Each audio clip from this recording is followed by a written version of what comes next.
এটা আবার কেমন হয় না, যে আয়নাতে নিজের মুখ দেখা যায় না, তাহলে কি এটা জাদুর আয়না? আমার মাথায় একটা বুদ্ধি এসেছে, এই আয়নাটা দিয়ে আমি ওই ভীতুকে ভয় দেখাবো।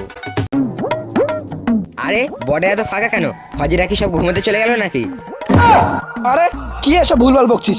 এই তো আমি তোর সামনে দাঁড়িয়ে। আরে এটা তো সুজিতের গলার আওয়াজ, কিন্তু ও তো এখানে নেই। আরে আয়না আকাশ ভাষা কিভাবে? ভূত!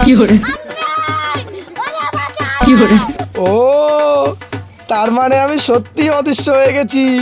ইয়ে আমি এখন সত্যি অদৃশ্য হয়ে গেছি।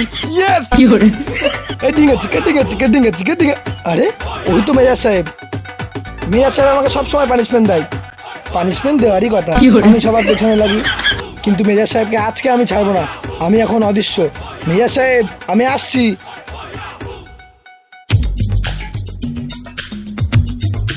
কি ব্যাপার, ওই রকম করছে কেন? পাগল টাগল হয়ে গেল নাকি?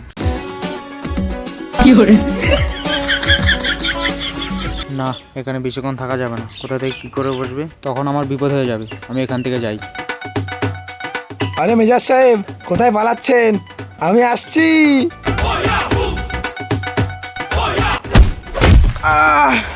স্যার তো ভাববে স্যারের পাটা কেটে আনলো। স্যার ভাববে ভূত চলে এসছে, আর স্যার ভয় পালাবে। অনেকক্ষণ ধরে দেখছি যা ইচ্ছা তাই করে যাচ্ছিস, কিছু বলছি না তাই? স্যার আমি চুপ কর, আজ থেকে মাঠে দশ চক্কর লাগাবি, নাহলে তোর খাওয়া বন্ধ। এখন যা এখান থেকে। এই সব কিছুর জন্য ওই সায়ন দায়। ওই সায়নকে আমি ছাড়বো না।